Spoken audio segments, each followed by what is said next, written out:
The swan song of the DCEU is here. Aquaman and the Lost Kingdom has arrived in cinemas. I watched the movie. I'm going to do normally I do my top 10 takeaways from a movie, but this time because it's December and we're counting down to Christmas, I'm going to do my top 12 takeaways from this movie. Spoiler warning, there are going to be spoilers, but you'll thank me afterwards. Okay, let's get into this one without any time to waste. Number 1, it's not as bad as the Marvels. If Aquaman and the Lost Kingdom has one thing going for it, it's not as bad a movie as the Marvels. But that by no means means that it's good. It's got problems. I'm gonna put that. I mean, whereas the Marvels was like, what in God's name were you thinking? With Aquaman 2, it's like, what in God's name were you trying to make? That's the problem. There's somewhere in there that could have been a good movie had they done several things differently, but it's, again, as I say, it's not as bad as the Marvels. That's what I want you to take away from this. It's not about the Marvels, but it's still not a great or good movie. That's a given. Number 2, Amber Heard did not get the 20-minute treatment. Okay. We heard the rumors, we heard the conjecture, we heard this, we saw in the trailer where they gave her like a brief little, half a second cameo. That was it. We all heard the talk about how they're going to be cutting down her parts. And don't get me wrong, you can tell when you watch this movie that they cut out a number of her parts. But it was not 20 minutes she was in the movie for. If you stretch it out throughout the movie, she was in the movie for a lot more than 20 minutes. She was actually in the movie for more time than Nicole Kidman. But that doesn't really say anything to it, because Amber Heard's performance in this movie was like in the other movies. It's dull. There is literally no chemistry that this woman brings to the role at all. She's just kind of there.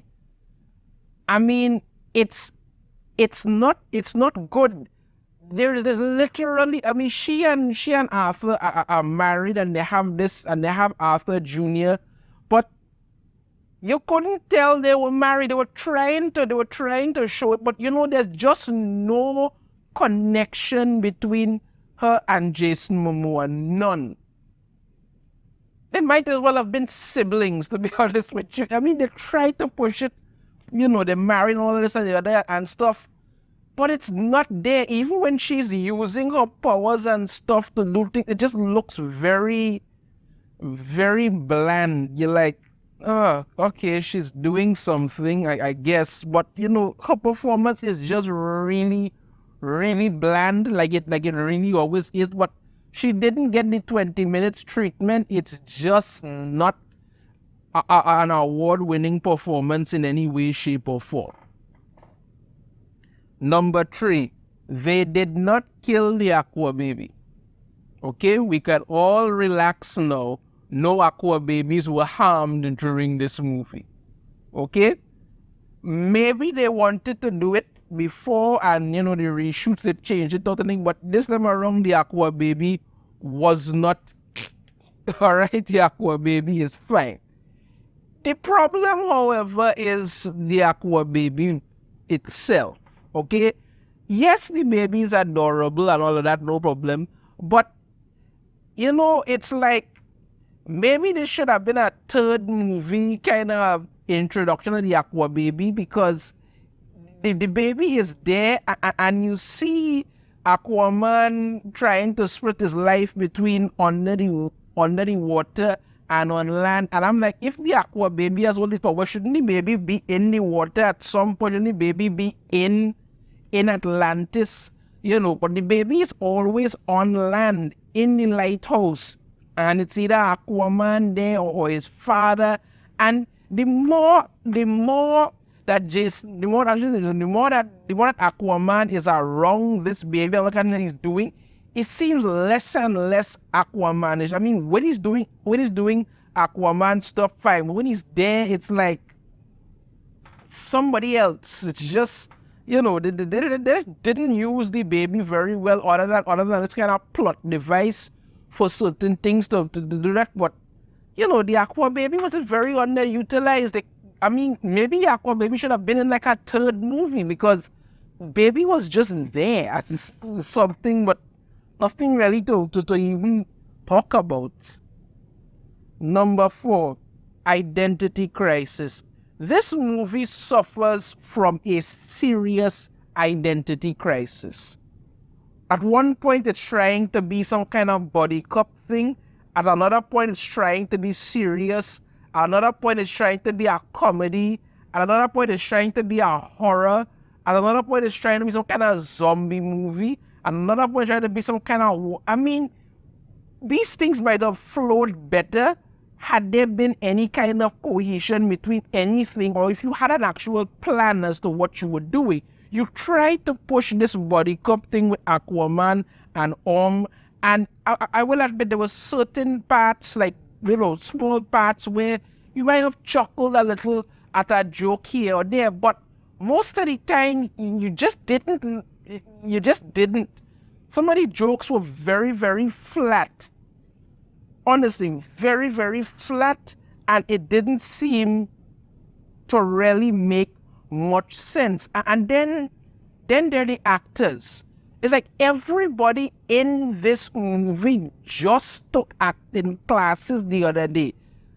Some of their deliveries are okay, but it all comes off very, very bland, because everybody's trying to be something or do something that doesn't seem to add up to what they're supposed to be or do. I mean, in the first movie, for instance, you had Aquaman, Arthur Curry, making it very clear he didn't want to be king, he didn't want to be in Atlantis. But then, at the end he took the throne, he had to become king, all of that. Okay. You fast forward time now, and he's very bored and tired of the whole politics involved in being king, and you could tell that his heart really isn't in it, and you're like, come on now, man, dude, you're king, you either want the job or you don't. This is what happened, because they literally regressed Aquaman to try and make it fit with this movie that was all over the place. But had you put it like, okay, Aquaman is king now, that's who he is, that's what he's doing, he understands, he's learning, he's doing this. But you're trying to tell this movie where Jason Momoa needs to just scream, woo! Every now and again to try and make it seem like it's something. I'm not saying he can't do that, but you need to evolve your characters, not regress them. And when you try to regress it to fit into a movie that you don't even seem to understand what the hell it's supposed to be about, it causes problems for everything. Really does. Number 5, mashup of several other movies. Yeah, this movie was all over the place. I mean, yes, I'm sitting watching the movie and I'm like, this reminds me of Mortal Kombat. This reminds me of Black Panther. This reminds me of Black Panther Wakanda Forever. This kind of reminds me of this movie. This kind of reminds me of The Mummy. This kind of reminds me of that zombie. This kind of reminds me of this. It's like they literally took pieces from different movies and they just kind of put it together somehow while trying to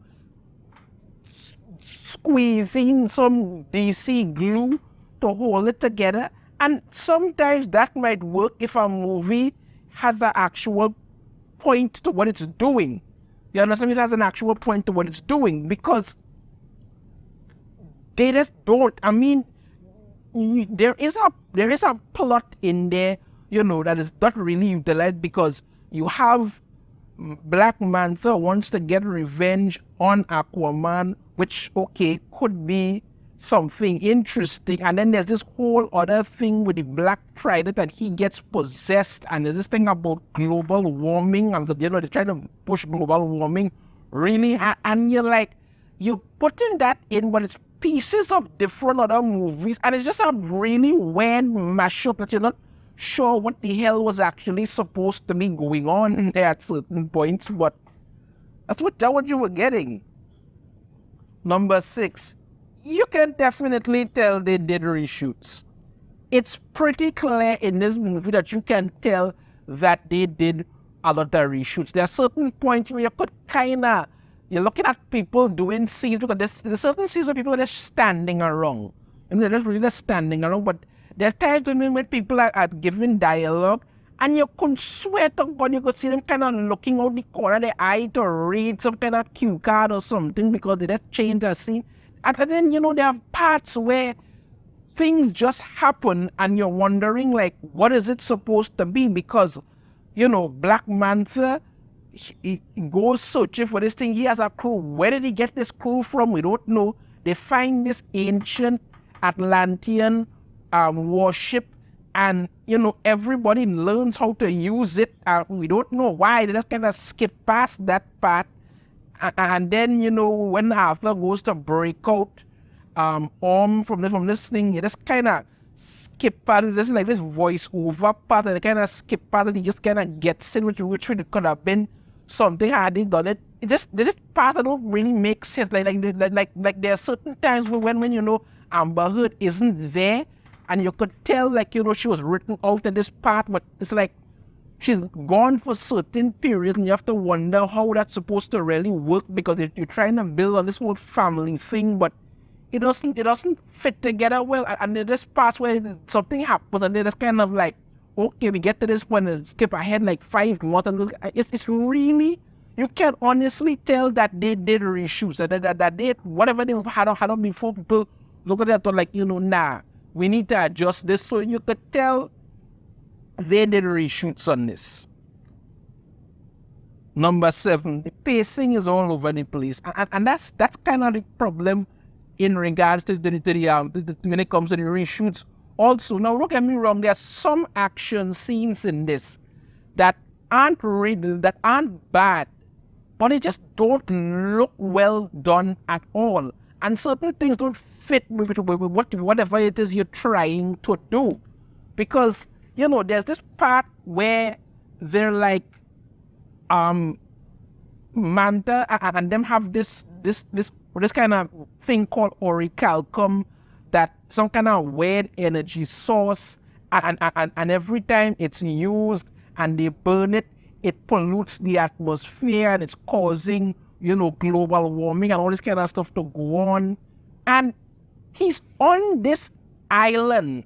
Manta is literally on this island with a giant volcano that is literally spitting out green smoke into the air. Are you gonna tell me the earth is 70% water? Nobody couldn't peep their head out the water and look and say, oh wait, it's probably there. Come on. And again, you talk about all the pacing all over the place, because there is, of course, this power-hungry woman, because there's always a power-hungry woman in these things now. There used to be a power-hungry man, but apparently those days are gone. And there's this council that is there with Atlantis, and everything the king does, they have to kind of go through them. And she's there talking about how, if they ever reveal themselves to the surface world, it'll be for war. And I'm like, everybody kind of knows who Aquaman is. Hasn't the secret of Atlantis been out by now? Come on, it doesn't make sense. But then you're there talking about how if you reveal yourself to the world, it'll be to go to war. But then when Manta shows up with his black trident and his ship and this kind of sonic weapon, you like literally blow up half your damn kingdom. And you're like, this is pretty much kind of what happened in Black Panther Wakanda Forever. You had Wakanda boasting how they could handle anything just to get their asses handed to them by some fish people. Come on now, man. What really going on with pacing? Well, that's all over the place. Number 8, Free Willy beats Manta's crew. Okay, technically, it was Free Willy and his crew. For that way, technically, not technically, it actually was Free Willy and his crew. Because Manta found this, like I say again, this ancient Atlantean worship that he has now, and apparently his crew know how to use for some reason, because that's what happens. And they have this sonic weapon on it that kind of emits this sonic pulse that causes the Atlanteans pain. So what does Aquaman do? Bring a whole bunch of whales, like, blue whales, killer whales, all kind of whales, and they literally just emit their own sonic waves, which kind of just causes the whole damn ship to just blow up. I feel like, really? What kind of idiot built this thing to think that you're going to have a sonic weapon that is vulnerable to a backlash from whales? You're in the damn water. Don't you think somehow I thought of that?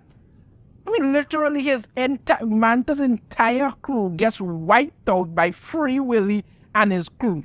That's it. It's like, you could have built something a little better there, but that's what happened. Number 9, so predictable, it's boring at times. Yeah, I mean, there was certain, I'm not going to say that like I literally fell asleep or anything like that, but there's certain time of sitting there that's kind of like, yeah, okay, we see where this is going, and yeah, we see where this is going, I mean, there's literally no surprises for anything there to kind of keep you interested or literally engaged, because when Aquaman breaks out, that this is going to be some kind of redemption arc for him, and then at the end he's going to let him go. Kind of like what happened in the Fast and the Furious movie before the last one that came out. Like that. Manta is going to lose.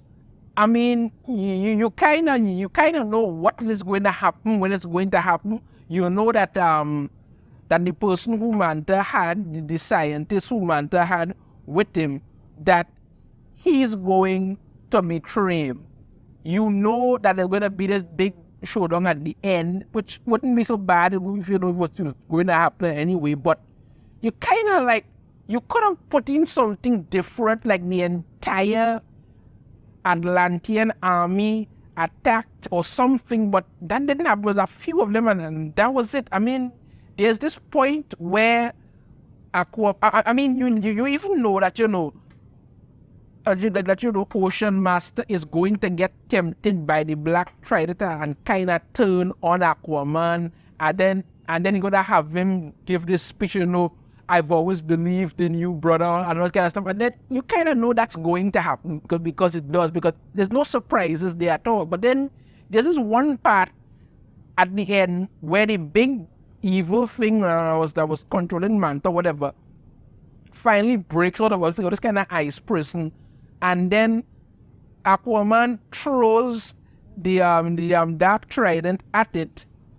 And I was thinking, probably he's just going to get impaled immediately, which would have been really funny. But no, it just catches the trident and stops it.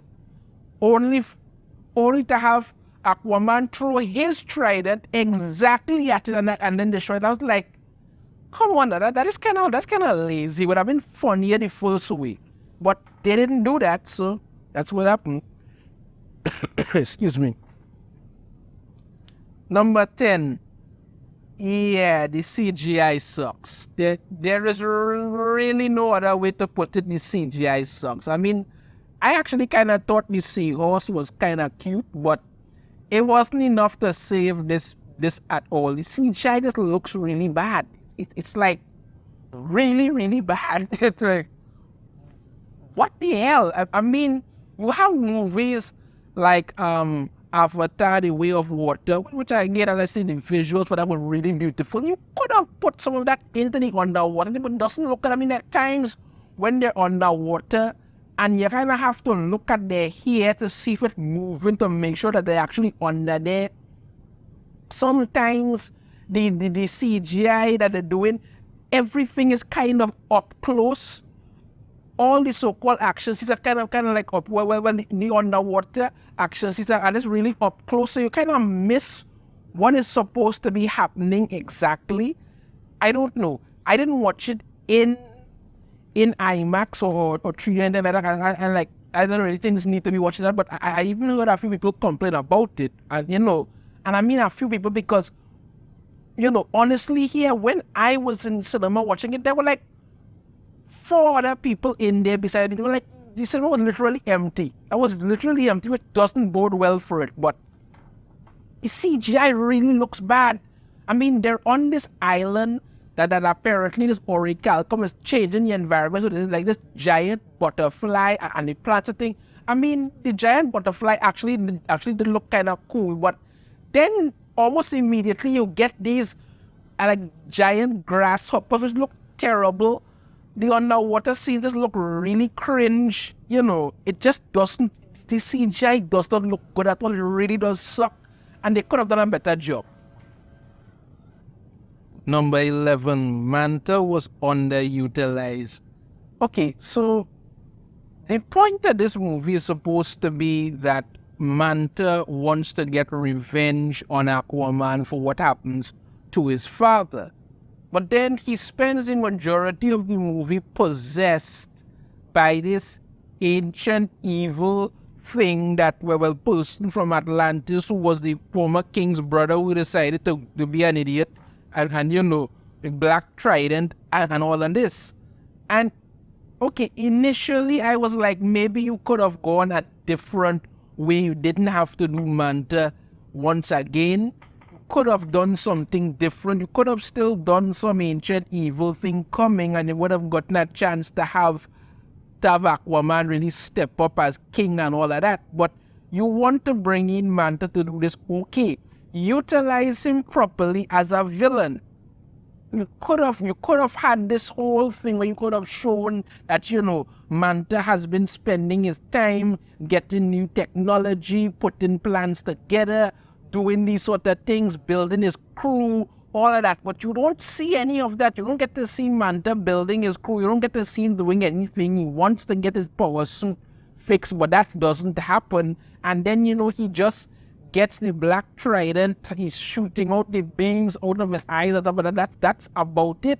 Without the Black Trident, he doesn't really seem to have anything done, because there's this part where, Manta shows up, and is like, oh, he's just a human. I know you don't know what. Oh, he's just a surface dweller. And he goes to the other one and hits him one punch, and he goes flying back. And it's like, once again, straight out of Black Panther Wakanda Forever. What happened to the to M'Baku? But it's like you underutilized Manta when you could have really made him work as a villain had you done it properly.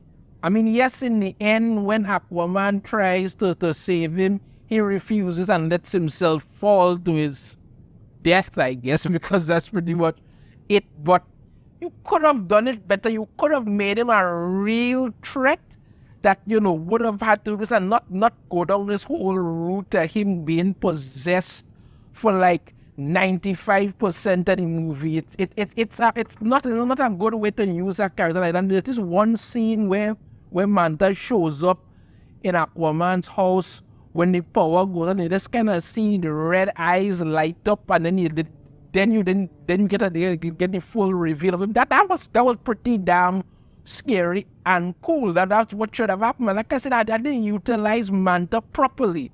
Could have been good, but they just didn't. And finally, number 12, global warming and revenge does not mix. This is supposed to be a revenge movie, but they're sprinkling in the global warming issue in there quite a lot. I mean, there's talk about it with, the surface dwellers are poisoning the oceans. Look at it, getting hotter. We all that kind of always happened when it comes to Aquaman. But there's certain parts of it that don't seem to really mesh or make sense at all. Like the orichalcum is this dangerous stuff that apparently is so toxic to the atmosphere and then they couldn't get rid of it, so they just so the Atlanteans kind of put it in these storage bins, and because Manta is possessed, he knows where it is. And it's totally the whole orichalcum thing comes from the king of Atlantis' brother who ruled this kingdom called Necros. And he was such a lunatic, he made the black trident, and then he turned himself and his people into a bunch of freaking weird zombie-looking things for some reason. And Manta is using the orichalcum because he needs to get stronger. He says that, to kill Aquaman, he'd make a deal with the devil. Okay, you want to kill Aquaman, but you're also poisoning the freaking atmosphere. I mean, you live on the earth, stupid. Why would you do that? You're gonna die anyway, or be horribly mutated, but no. And then, his crew is just going along with it. Like, I mean, it's one thing if he had like this pirate crew and, they were doing other things, but they were loyal to him and his want to kill Aquaman, but they were still not. I mean, like, why are you so loyal to a lunatic who's clearly possessed by something and wants to kill the earth that you live on? I mean, global warming and revenge just don't mix. Like I say, if you wanted to do a movie with some ancient evil who maybe wanted to like flood the earth, okay, because there's literally this part where the ice caps and the trees are not break apart and melt, and the scientist says, "What have we done?"